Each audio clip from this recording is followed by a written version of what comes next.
तो दोस्तों आप सभी को 75वें स्वतंत्रता दिवस की बहुत बहुत शुभकामनाएं। आई होप आप सभी ने आज़ादी के इस अमृत महोत्सव को अपनी फैमिली अपने फ्रेंड्स के साथ ज़रूर सेलिब्रेट किया होगा। देखिए बहुत ही गर्व की और बहुत ही प्राउड का ये मोमेंट है कि हम अपना 75th इंडिपेंडेंस डे यहाँ पर सेलिब्रेट कर रहे हैं और पहली बार ऐसा महसूस हो रहा है कि इसको हम एक रीजनल फेस्टिवल की तरह यहाँ पर सेलिब्रेट कर रहे हैं। एक उत्साह यहाँ पर देखने को मिल रहा है। हर घर तिरंगा की हम यहाँ पर बात करते हैं, वन इंडिया की बात करते हैं, अखंड भारत की जब हम बात करते हैं तो वो सारी चीज़ें अब की बार यहाँ पर देखने को मिल रही है। और मैं उम्मीद करूंगा कि इसी प्रकार का उत्साह हमको आगे भी देखने को मिले। देखिए पर्सनल लेवल पे मैं बात करूं तो मैं दोस्तों यहाँ पर काफ़ी प्राउड हूँ। मैं खुद आर्मी फैमिली से यहाँ पर बिलोंग करता हूँ। जो हमारे स्वतंत्रता सेनानी हैं, जो हमारे यहाँ पर फौजी हैं, जो हमारे यहाँ पर हीरोज़ ऑफ द नेशंस हैं, उन्होंने जो सेक्रीफाइस दिया है इस इंडिपेंडेंस के लिए, उसको हमको कभी भी यहाँ पर नहीं भूलना चाहिए। तो चलिए ये तो हमने बात कर ली इंडिपेंडेंस की, लेकिन फाइनेंशियल इंडिपेंडेंस की बात करना भी यहाँ पर ज़रूरी है। तो इस वीडियो में आपके साथ मैं फाइनेंशियल इंडिपेंडेंस प्लान यहाँ पर शेयर करने वाला हूँ, जहाँ पर 2 स्टॉक आपको मैं बताऊँगा, वहाँ पर आपको एसआईपी करनी है, क्या रिटर्न्स मिलेंगे, किस तरह का यहाँ पर चीज़ें हमको देखने को मिलेगी, क्या रैशनल है, सारी चीज़ें दोस्तों आपके साथ डिस्कस करूँगा। काफ़ी इंटरेस्टिंग फैक्ट्स आपके साथ शेयर करने वाला हूँ, तो वीडियो को आप पूरा ज़रूर देखिएगा। और जब हम फाइनेंशियल इंडिपेंडेंस की बात करते हैं तो यहाँ पर दोस्तों भारत की ग्रोथ स्टोरी पे हमको भरोसा रखना ज़रूरी है, क्योंकि आगे आने वाले समय में इंडिया की जो ग्रोथ स्टोरी है वो इसी तरीके से हमको यहाँ पर जारी रहती हुई देखने को मिलेगी। गोल्डन डेकेड हमको देखने को मिलने वाला है। आने वाला जो दशक है वो भारत का है, एक स्वर्णिम युग की यहाँ पर शुरुआत होने वाली है। और ये जो कुछ डेटा पॉइंट्स है इसके रिगार्डिंग मैं आपके साथ शेयर करने वाला हूँ। तो यहाँ पर दोस्तों जब मैं बात कर रहा हूँ इंडिया की, तो India already one of the fastest growing economy है।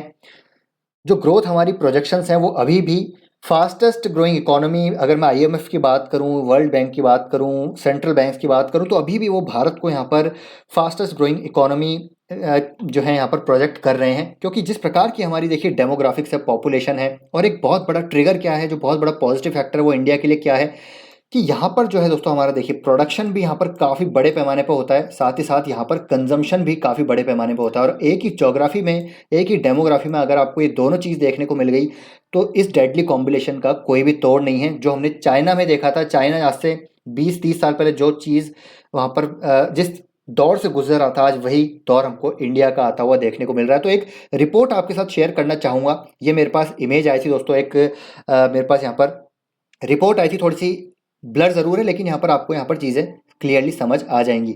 देखिए 15 अगस्त 2022 की ये जो है कुछ यहाँ पर डेटा पॉइंट्स हैं इंडिया के रिगार्डिंग में बात कर रहा हूँ। अभी $3 ट्रिलियन इकोनॉमी है, आगे आने वाले समय में $5 ट्रिलियन इकोनॉमी बनेगा, उसके बाद $10 ट्रिलियन इकोनॉमी बनेगा। और ये एविडेंट है, इसको बनने से यहाँ पर कोई भी नहीं रोक सकता। इंडिया की ग्रोथ स्टोरी यहाँ पर उस पे हमको बुलिश रहना काफ़ी ज़रूरी है। अगर आप इक्विटी मार्केट्स में, कैपिटल मार्केट में निवेश करना आ रहे हैं तो आपको ऑप्टिमिस्टिक यहाँ पर रहना पड़ेगा। अगर ऑप्टिमिस्ट आप नहीं हैं तो आप यहाँ से मेरे ख्याल से आपको यहाँ पर पैसा नहीं लगाना चाहिए। लेकिन अगर आपको भरोसा है भारत पे तो आपको यहाँ पर ज़रूर निवेश करना चाहिए, क्योंकि यही फाइनेंशियल इंडिपेंडेंस हमको अचीव करवाएगा। अब बात करते हैं फॉरेक्स रिजर्व की। तो आप देखिए forex reserve are at record high of near $600 billion. GST collection की बात करें तो लगातार देखिए, लगातार पिछले 5-6 महीनों से रिकॉर्ड हाइस पे हमको जीएसटी कलेक्शन होता हुआ देखने को मिल रहा है। क्रिएटिंग फिनटेक ऑफ वर्ल्ड, तो दुनिया का फिनटेक हमने यहाँ पर जो है बनाया है यूपीआई, और इसका कोई तोड़ नहीं है। इसको जो ग्लोबल इकोनॉमीज हैं वो भी इसको अब कॉपी करने जा रहे हैं। मतलब इतना ज़बरदस्त एक जो है यहाँ पर प्लेटफॉर्म डेवलप किया भारत ने। और एक आप कह सकते हैं कि इससे पता चलता है कितना स्ट्रॉन्ग डिजिटल इकोसिस्टम हमारे यहाँ पर क्रिएट हो रहा है, जो कि एक बेस बनता हुआ नजर आएगा भारत की इकोनॉमी को यहाँ पर बूस्ट देने के लिए।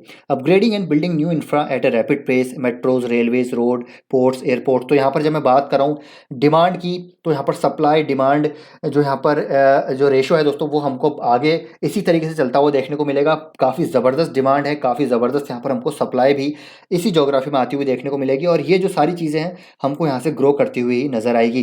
Fourth largest auto industry in the world, second largest producer of steel, top 5 pharma markets of the world, HDFC bank amongst the top 10 valuable banks of the world.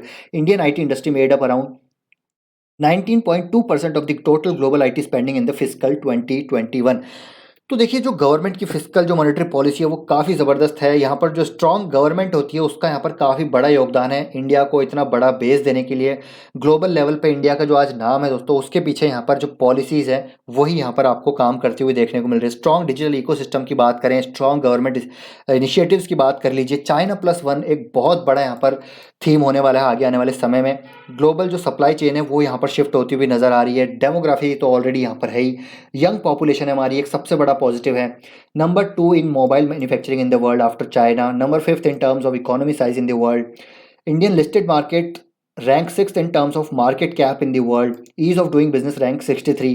तो इस रैंक को मत देखिए, यहाँ पर देखिए 2014 में ये रैंक 142 थी, लेकिन अब देखिए 63। तो बड़ी बड़ी कंपनीज हम यहाँ पर भारत में आने के लिए यहाँ पर जो है सोच रही है, ऑलरेडी आ चुकी है। In fact the human approach to crisis, world biggest vaccination and food programmes were undertaken during covid crisis. Bharat ने दोस्तों यहाँ पर दिखा दिया कि देखिए किस प्रकार का एग्जीक्यूशन है। मतलब इतनी बड़ी पॉपुलेशन होने के बावजूद इतने बड़े पैमाने पे यहाँ पर जो वैक्सीनेशन प्रोग्राम हमने रन किया, 100% वैक्सीनेशन हमको यहाँ पर होती हुई देखने को मिली। ये दर्शाता है कि किस प्रकार यहाँ पर जो है भारत ग्लोबल मैप पे उभरता हुआ नजर आ रहा है। 100 यूनिकॉर्न्स, एक स्टार्टअप इकोसिस्टम यहाँ पर गजब का हमको बिल्ड होता हुआ नजर आ रहा है। यंग जनरेशन है तो डेफिनेटली यहाँ पर स्टार्टअप इकोसिस्टम भी क्रिएट होगा। Largest provider of generic drugs globally, supplier of over 50% of global demand of various vaccines, third largest domestic aviation market in the world, top 12 destination of biotechnology world wide, one of the largest railway system in the world under single management, world largest producer of cotton. तो ये कुछ points हैं, ये कुछ यहाँ पर बड़े points हैं। इसके अलावा भी काफ़ी सारी ऐसी चीज़ें हैं जो हमको यहाँ पर देखने को मिलती है। अब यहाँ पर हाल ही में एक रिपोर्ट आई, जो आरबीआई के डेप्यूटी गवर्नर हैं माइकल पात्रा, उन्होंने देखिए कल के दिन यहाँ पर कहा है कि India can be second largest economy bye 2031। तो जी हाँ दोस्तों, इंडिया सेकंड लार्जेस्ट, मतलब चाइना के बाद इंडिया यहाँ पर सेकंड लार्जेस्ट इकोनॉमी बन सकती है अगले आने वाले दशक में। तो ये जो दशक है डेफिनेटली भारत का है। आईएमएफ की प्रोजेक्शन आप देख लीजिए, यहाँ पर वर्ल्ड बैंक की प्रोजेक्शन आप देख लीजिए, आरबीआई ने भी हाल ही में यहाँ प्रोजेक्शन की है।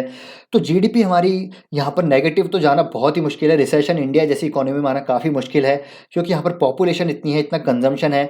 तो यहाँ पर अगर मेरे को लगता है कि 5% से नीचे तो जीडीपी यहाँ पर ग्रो नहीं होगी। यहाँ पर इनफैक्ट 7-8%, 9% तक जीडीपी ग्रो हो सकती है अगर सारी चीज़ें यहाँ पर सही रही तो बाकी इस रिपोर्ट को जाके आप पढ़िएगा। फाइनेंशियल एक्सप्रेस की रिपोर्ट है, काफ़ी सारे डेटा पॉइंट्स यहाँ पर इस रिपोर्ट में हैं, तो उसको जाके आप ज़रूर देखिएगा। अब यहाँ पर हम बात करते हैं कहाँ पर निवेश करना है, कौन से वो 2 स्टॉक है। तो दोस्तों देखिए, पहले स्टॉक का नाम है निप्पॉन इंडिया ईटीएफ निफ्टी 50-20। अब आप बोलेंगे ये स्टॉक नहीं है, लेकिन दोस्तों ये ईटीएफ है, ये स्टॉक की तरह ही यहाँ पर इसको आप ट्रेड कर सकते हैं। जिस प्रकार स्टॉक डायरेक्ट जो आप स्टॉक बाय करते हैं, सेल करते हैं, उसी प्रकार आप ईटीएफ को भी यहाँ पर बाय सेल कर सकते हैं। अब यहाँ पर मैं क्यों एज ए बिगिनर, आपको ये जानना ज़रूरी है। अगर आप बिगिनर हैं, अगर आप एक ज़्यादा पुराने नहीं हैं मार्केट में, तो इसकी अहमियत को मैं आपको समझाने की कोशिश करता हूं। देखिए क्यों निफ्टी 50 यहाँ पर एक बहुत ही इंपॉर्टेंट चीज़ है। मैं खुद यहाँ पर इंडेक्स फंड में निवेश करता हूं, आपको पहले भी बता चुका हूं। यहाँ पर मेरा कुछ पार्ट म्यूचुअल फंड में है, कुछ पार्ट यहाँ मेरा डायरेक्ट इक्विटी में है। तो मैंने 100% में इक्विटी मार्केट में इन्वेस्टेड हूँ, लेकिन थ्रू म्यूचुअल फंड और डायरेक्ट इक्विटी।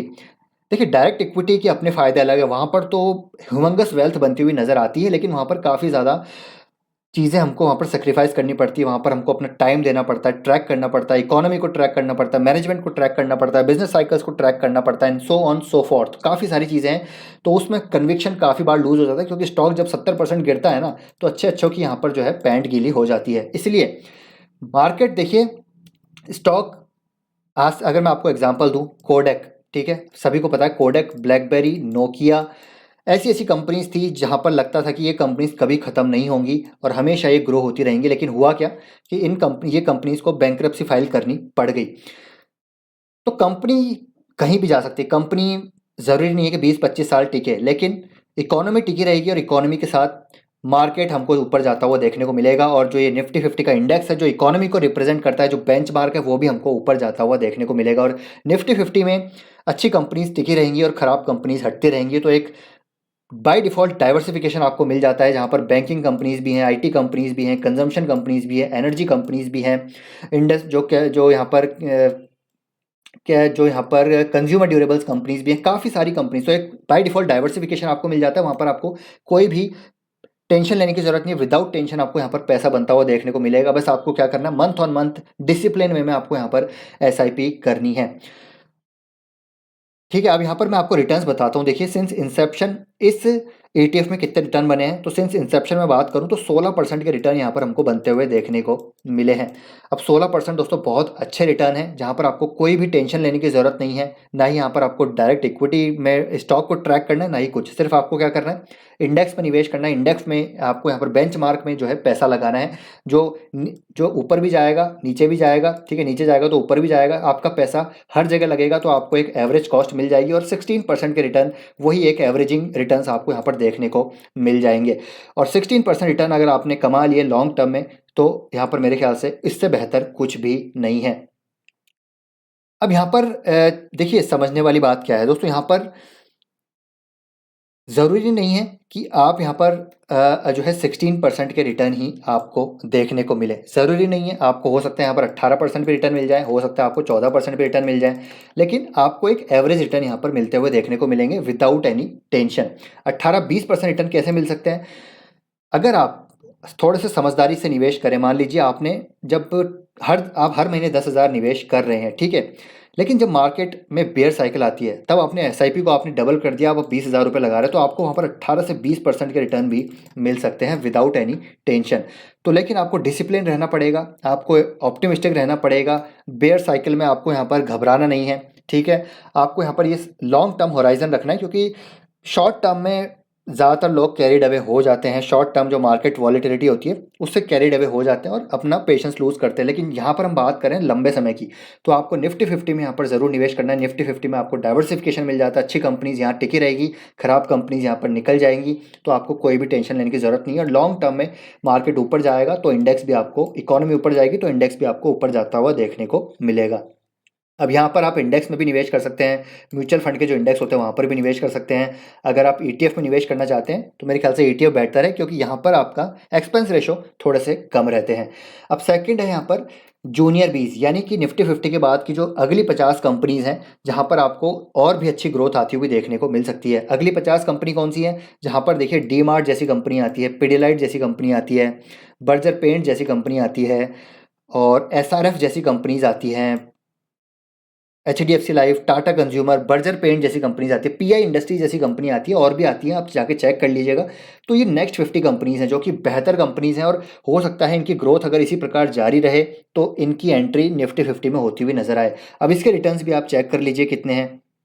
तो देखिए दोस्तों, सिंस इंसेप्शन 22% के रिटर्न यहाँ पर दिए हैं, तो मतलब इस ETF ने, इस इंडेक्स ने और भी ज़्यादा रिटर्न दिए हैं, क्योंकि ये जो कंपनीज हैं थोड़ी सी और हाई ग्रोथ आपको देती है। तो एवरेज आपको आप मान के चलिए कि 20% रिटर्न भी आपको इस इंडेक्स में मिल गए, तो यहाँ पर बल्ले बल्ले है, क्योंकि वॉरेन बफे साहब के भी लॉन्ग टर्म में यहाँ पर 19 से 20% के CAGR पे ही उन्होंने पैसा बनाया, और आपको पता है कि वो कितनी बड़ी वेल्थ उन्होंने बनाई है। तो कंपाउंडिंग दोस्तों एक ऐसी चीज़ है कि अगर आप लंबा वक्त देंगे कंपाउंडिंग में, तो आपको यहाँ पर जो पैसा आपका 5 साल में डबल होगा। तो आप अगर और टाइम देंगे उसको, तो थोड़े टाइम बाद आपका वो 4 साल में डबल होना चालू हो जाएगा। उसके बाद आपका वो पैसा 2-2 साल में डबल होना चालू हो जाएगा अगले 20-30 सालों में। तो कंपाउंडिंग की ताकत को समझिए और लॉन्ग टर्म निवेश करते रहिए। मैं ऐसा नहीं कह रहा कि आप डायरेक्ट इक्विटी में निवेश मत कीजिए, डायरेक्ट इक्विटी के अलग मजे हैं, वो तो हम हमेशा डिस्कस करते ही रहते हैं। लेकिन यहाँ पर हम बात करें कि जो फाइनेंशियल इंडिपेंडेंस अचीव करना चाहता है, जिनका लॉन्ग टर्म गोल है, जो मार्केट को ट्रैक नहीं कर सकता, वो यहाँ पर ज़रूर निवेश कीजिए। और इनफैक्ट मैं भी निवेश करता हूँ, तो उसमें कोई गलत बात नहीं है। यहाँ पर भी आप देखिए 20% के रिटर्न, अगर आप विदाउट एनी टेंशन, अगर आप बिना दाढ़ी के बाल सफ़ेद करवाए, बिना जो है ऊपर के बाल उड़वाए, अगर आप 20% रिटर्न कमा सकते हैं, तो यहाँ पर मेरे हिसाब से इससे बेहतर कुछ नहीं है। अब यहाँ पर चलिए बात करते हैं क्या है वो SIP प्लान।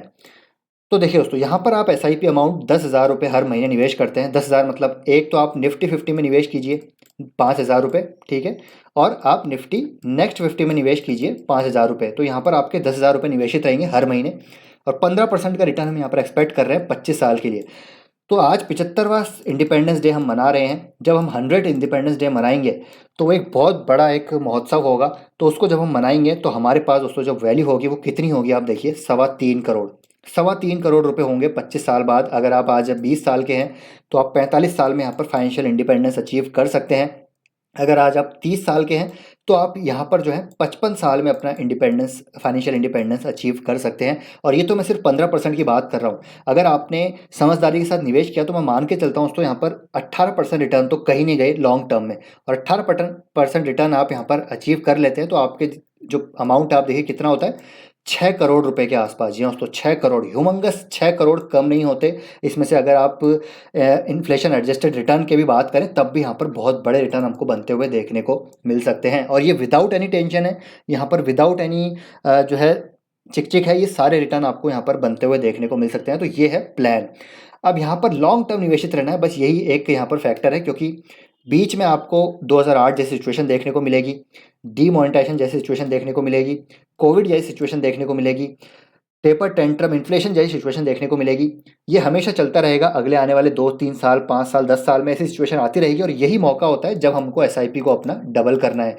तो यही मौके हैं दोस्तों, इनमें फ़ायदा उठाया जाता है, तभी हमारी सीएजीआर रिटर्न अच्छी बनती है। तो ये है दोस्तों वो प्लान। और अगर आप डायरेक्ट इक्विटी में निवेश करें तब भी कोई दिक्कत नहीं है, उसको तो हम रोज़ कवर कर ही रहे, वीडियोस रोज़ आती रहेगी। एक साथ ही में दोस्तों एक पूरी हमारी जो कम्युनिटी है, मुझे लगता है कि हम अगर लंबा चले यहाँ पर तो ज़बरदस्त वेल्थ हम यहाँ पर बनाएंगे। बस हमको यहाँ पर साथ में जुड़े रहने की ज़रूरत है।